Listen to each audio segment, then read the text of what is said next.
నిజామాబాద్ జిల్లా తాండూరులో ఏసీపీ దాడుల కలకలం రేగింది. ఇంటి నంబర్ కేటాయింపు కోసం లంచం డిమాండ్లో మున్సిపల్ సీనియర్ అసిస్టెంట్ అధికారి రమేష్ ఏసీబీ వలలో చిక్కారు.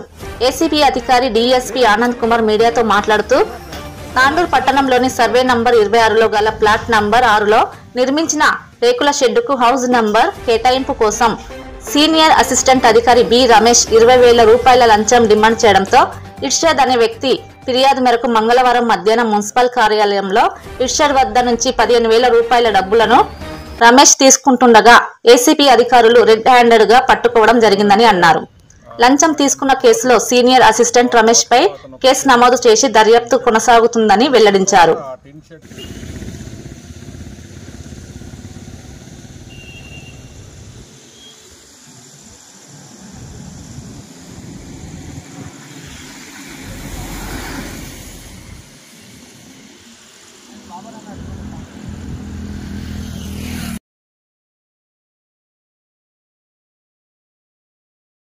ఇక్కడ తాండూరు ఏరియా నుంచి ఏమనంటే మా కంప్లైనెంట్కి ఒక సర్వే నెంబర్ 26లో ఒక ప్లాట్ ఉంది. ఆ ప్లాట్లో అతను ఒక షెడ్ వేసుకున్నాడు, టిన్ షెడ్ వేసుకున్న తర్వాత ఆ టిన్ షెడ్కి ఒక హౌస్ నెంబర్ అలాట్ చేయమని చెప్పి రిక్వెస్ట్ చేస్తూ ఇక్కడ ఒక అప్లికేషన్ ఇవ్వడం జరిగింది. ఇక్కడ రమేష్ గారు అని చెప్పి సీనియర్ అసిస్టెంట్ ఉన్నారు, ఆయనను కలిసినాడు. ఆయన కలిస్తే ఆ సీనియర్ అసిస్టెంట్ గారు అప్లికేషన్ తీసుకొని దాంట్లో ఉన్న డీటెయిల్స్ అని రాసుకొని మళ్ళీ అప్లికేషన్ రిటర్న్ ఇచ్చేసి నేను చేసేస్తలే, నీకు ప్రాబ్లం లేదు అలాట్మెంట్, కానీ 15,000 రూపాయలు అవుతుంది అని చెప్పేసి ఆయన లంచం డిమాండ్ చేయడం జరిగింది. అయితే మరి 15,000 అంటే ఎక్కువ కదా, నేను అంత ఇచ్చుకోలేనంటే లేలే నువ్వు కాబట్టి కొంచెం ఇక్కడ లోకల్ వాస్తవ్యుడు కాబట్టి 15,000, అదే కొంచెం వేరే వాళ్ళు అయితే ఇంకా ఎక్కువ అడిగేటోండి అని చెప్పేసి ఆయనకి చెప్పడం జరిగింది. సో ఆ 15,000 రూపాయలు అతనికి ఇవ్వడం ఇష్టం లేక మమ్మల్ని అప్రోచ్ చేశారు.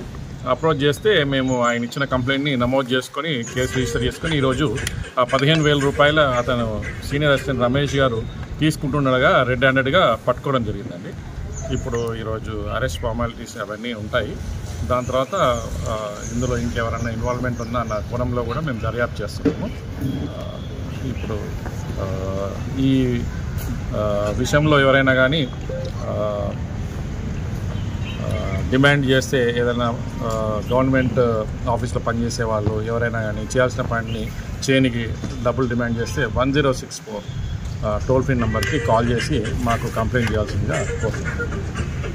ఓన్లీ ప్రేరేపించినట్లు చేస్తే కూడా చేస్తారు సార్ అప్రోచ్ డబ్బుల రూపంలోనే కాకుండా సెల్ ఫోన్ ఇప్పమన్నా కూడా లేకపోతే ఏదైనా వస్తువుల రూపైనా కూడా ఏది డిమాండ్ చేసినా కూడా అప్రోచ్ చేయొచ్చు, కంప్లైంట్ చేయొచ్చు. ల్యాండ్ ఇష్యూస్లో సార్ ల్యాండ్ ఇష్యూస్లో ఏమైనా కంప్లైంట్? ల్యాండ్ ఇష్యూస్ అంటే అదే లంచంగా ఏ రూపాయన డిమాండ్ చేసినా కూడా ఖచ్చితంగా మమ్మల్ని అప్రోచ్ చేస్తే దానిపైన చర్య తీసుకుంటాం.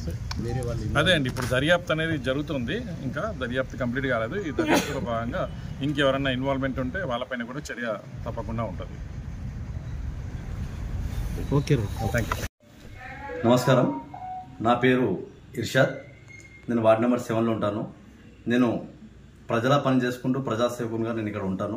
నేను బీఆర్ఎస్ పార్టీలో వైస్ ప్రెసిడెంట్గా ఉన్నాను, మరియు వార్డ్ నెంబర్ 7 ఇన్ఛార్జ్ కూడా ఉన్నాను. నా దగ్గర చాలామంది ప్రజలు కొన్ని పనులు తీసుకొని వస్తుంటారు. అది మున్సిపాలిటీ కానీ, ఎంఆర్ ఆఫీస్ కానీ, లేకుంటే ఎలక్ట్రిక్ ఆఫీస్ కానీ, ఆర్డీఓ ఆఫీస్ కానీ, కలెక్టర్ ఆఫీస్ కానీ చిన్న చిన్న పనులు చేసుకుని వస్తుంటారు. నేను కూడా చేసే ప్రయత్నం చేస్తుంటాను. ఈ మధ్యలో ఒక 1-2 మంత్స్ నుంచి అసెస్మెంట్ కోసం, హౌస్ నెంబర్ కోసం నా వార్డు చాలా పెద్దగా ఉంది కాబట్టి చాలామంది నా దగ్గర రావడం జరిగింది. అట్టి విషయంలో నేను మున్సిపాల్లో బి రమేష్ అనే సీనియర్ అసిస్టెంట్ని కలవడం జరిగింది. కలిసి సార్ ఈ సో ఈ పని ఉంది, హౌస్ నెంబర్స్ కావాలి, వీళ్ళకు చాలా పేద ప్రజలు ఉన్నారు, వీళ్ళకి పని చేయాలని చెప్పేసి నేను రిక్వెస్ట్ చేయడం జరిగింది. దానికి ఆయన నేను డబ్బులు ఇస్తేనే పని చేస్తా, లేకుంటే పని చేయనని ఆయన సార్ నాకు చెప్పడం జరిగింది. ఈ విధంగా ఎన్నో ఒక 10-15 అసెస్మెంట్లు ఇలానే డబ్బులు తీసుకొని ప్రజల దగ్గర డైరెక్ట్ డబ్బులు తీసుకొని ఆయన పని చేసిన 60-70 వేలు దాదాపు తీసేసుకున్నాడు ఆల్రెడీ కూడా. ఈ పైసలు ఇప్పుడు నేను ప్రజల దగ్గర పైసలు అడగలేను, నాతో ఇల్లీగల్ బిజినెస్ అంతా ఏం లేదు, నాతో డబ్బులు కూడా లేవు కాబట్టి నేను పైసలు ఇచ్చే పరిస్థితి లేను కాబట్టి వాళ్ళే డబ్బులు వాళ్ళే పోయి ఇచ్చుకున్నారు. ఆ విషయం కూడా నాకు చాలా చాలా బాధ అనిపించింది. ఎందుకంటే నా ముందర ఒక మాట, వాళ్ళ ముందర ఒక మాట, ఈ విధంగా చెప్పి డబ్బులు తీసుకోవడం జరిగింది అన్న. నా అసెస్మెంట్ ఉండే ఒకటి హైదరాబాద్ రోడ్లో నాది సర్వే నెంబర్ 26లో ఫ్లాట్ నెంబర్ 6 ఒక ఫ్లాట్ ఉంది నాది. ఆ ఫ్లాట్లో ఒక చిన్న షెడ్ ఉంది. ఆ షెడ్లో అతియా మోటార్స్ అని చెప్పేసి వాళ్ళకి నేను రెంట్ ఇవ్వడం జరిగింది. అట్టి రెంట్ విషయంలో దానికి హౌస్ నెంబర్ కావాలని చెప్పేసి నేను కూడా దరఖాస్తు చేసుకోవడం జరిగింది. సార్కి దరఖాస్తు చేసుకోవడం జరిగింది. ఆ దరఖాస్తు నాకు రిటర్న్ ఇచ్చేసి వద్దు నీకు అవసరం లేదు, సెల్ డీడ్ ఒకటి ఇవ్వండి నేను చేసిస్తాను అని చెప్పేసి ఆ సెల్ డీడ్ తీసుకొని నాకు 20,000 రూపాయలు ఇస్తే నేను హౌస్ నెంబర్ ఇస్తాను, లేకుంటే నేను ఇయ్యని చెప్పేసి ఈ విధంగా చెప్పడం జరిగింది. 20,000 నా దగ్గర లేవు సార్, అన్ని పైసలు ఏడికలు తీసుకురావాలని చెప్తే, ఖచ్చితంగా నేను ఇస్తేనే చేస్తా, లేకుంటే లంచం ఇస్తేనే నేను చేస్తా, లేకుంటే చేయాలని చెప్పేసి ఈ విధంగా చేయడం జరిగింది. ఈ విధంగా చేసినందుకు నేను ఏసీబీ డిపార్ట్మెంట్ని అప్రోచ్ కావడం జరిగింది. 20,000 రూపాయలు డిమాండ్ చేసిండు. తర్వాత 15,000కు ఒప్పుకోవడం జరిగింది. ఈరోజు ఏసీబీ రైడ్ జరిగింది. రెడ్ హ్యాండ్గా ఆయన పట్టుబడిండు. నా చేతితో డైరెక్ట్ పైసలు తీసుకున్నాక రెడ్ హ్యాండ్గా పట్టుబడిండు ఆయన. అదేవిధంగా తాండూరు మున్సిపాలిటీలో బేసిక్ లెవెల్ నుంచి హై లెవెల్ వరకు ఇదే పరిస్థితి కొనసాగుతుంది. డబ్బులు ఉంటేనే పని చేస్తారు, లేకుంటే పని చేయరు తాండూరు మున్సిపాలిటీలో. ఇది నేను చెప్తున్నా ఈరోజు ముందర వచ్చి, కానీ చాలా మందికి తెలుసు ఇదే విధంగా నడుస్తుందని చాలా మందికి తెలుసు. ఒక డ్రైనేజ్ క్లీన్ చేయాలి, తొందర క్లీన్ చేయాలి. డ్రైనేజ్ క్లీన్ చేయాలంటే ఖచ్చితంగా లంచం కావాలి. ఒక ఎలక్ట్రిక్ పోల్కి లైట్ కావాలి తొందర అంటే లంచం కావాలి. ఒక అసెస్మెంట్ నెంబర్, హౌస్ నెంబర్ కావాలి అంటే లంచం కావాలి. ఒక డెత్ సర్టిఫికేట్ ఇమీడియట్ కావాలంటే వాళ్ళు వచ్చి వెరిఫికేషన్ చేయాలంటే కూడా లంచం కావాలి. ఈ విధంగా పరిస్థితి. ఒక మస్జిద్ దగ్గర కచరా ఉంది. అది మా వార్డులను మస్జిద్ దగ్గర ఒక మస్జిద్ ఉంది. ఆ మస్జిద్ దగ్గర కూడా కచరా క్లీన్ చేయాలంటే లంచం ఇసుకోవాల్సిన పరిస్థితి ఈరోజు తాండూరు మున్సిపాలిటీ ఏర్పడింది అని చెప్పి నేను అందరికి తెలియజేస్తున్నాను. ఈ విధంగా నడుస్తుంది తాండూరు మున్సిపాలిటీ. ఒక పెద్ద విషయం ఏంటంటే ఈ బి రమేష్ అనే వ్యక్తి ఎంట ఇంకో పెద్ద వ్యక్తి ఉన్నాడు, తాండూరు మున్సిపల్ కమిషనర్ కూడా ఉన్నాడు. ఆయన తప్పించుకున్నాడు. ఖచ్చితంగా ఎన్ని రోజులు తప్పించుకుంటావని నేను కమిషనర్ గారిని నేను అడుగుతున్నా. ఏదో ఒక రోజు ఖచ్చితంగా పట్టుబడతావు, ఈ విధంగా పనిచేస్తాను నేను అందరికి తెలియజేస్తున్నా. ఖచ్చితంగా ఈ విషయంలో బి రమేష్ గారి ఎంట తాండూరు మున్సిపల్ కమిషనర్ కూడా చేయండి కావునని పారిపోయి ఈరోజు ఖచ్చితంగా ఈ విషయం ఉంది. అదేవిధంగా తాండూరులో ఎలక్ట్రిక్ డిపార్ట్మెంట్ కూడా అదే పరిస్థితి. లంచం ఇస్తేనే పని, లేకుంటే పని లేదు. ఇది ఖచ్చితంగా ఇది జనాలకు తెలుసు. ఇది ఖచ్చితంగా జనాలు రెగ్యులర్ సఫర్ అవుతున్నారు ఆల్రెడీ. అదేవిధంగా ఎంఆర్ ఆఫీస్లో కూడా అదే పరిస్థితి.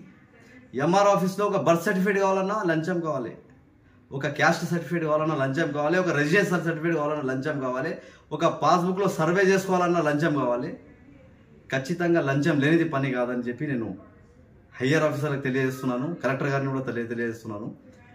రీసెంట్లీగా రేషన్ కార్డులు తాండూరులో ఎన్నో రేషన్ కార్డులు జరిగింది. ఒక ఆర్ఐ గారు, పేరు చెప్పను, త్వరలో ఆయన మీద కలెక్టర్ కాంప్లీట్ చేయబోతున్నా. ఒక ఆర్ఐ గారు 10 నుంచి 15 లక్షల రూపాయలు రేషన్ కార్డులు కొట్టి ఒక రేషన్ కార్డుకి 3,000 చొప్పున తీసుకొని ఈ విధంగా రేషన్ కార్డు చేయడం జరిగింది. ఒక నా వార్డు విషయంలోనే 60 నుంచి 70,000 రూపాయలు నేను చెల్లించాను. ఫేస్ కానా నా ఫేస్కి లేడు, వేరే విధంగా నేను చెల్లించాను, వేరే విషయాలు చెల్లించాను. ఈ విధంగా తాండూరులో లంచం లేనిది ఇక్కడ పనిచేయడం లేదు.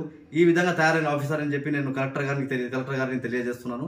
దయచేసి కలెక్టర్ గారు తాండూరు విషయంలో శ్రద్ధ చూపించి కొద్దిగా ఫోకస్ పెట్టాలని చెప్పి కలెక్టర్ గారితో మనవి చేస్తున్నా. ఈ మున్సిపాల్లో కానీ, ఈ ఎలక్ట్రిక్ ఆఫీస్ మీద కానీ, తర్వాత వచ్చేసి రెవెన్యూ డిపార్ట్మెంట్ ఎంఆర్ ఆఫీస్లో కానీ కొద్దిగా చూసి కొద్దిగా దాని మీద దృష్టి పెట్టాలని చెప్పి మనవి చేసి సామాన్య ప్రజలకు న్యాయం చేయాలని నేను మనవి చేస్తున్నాను.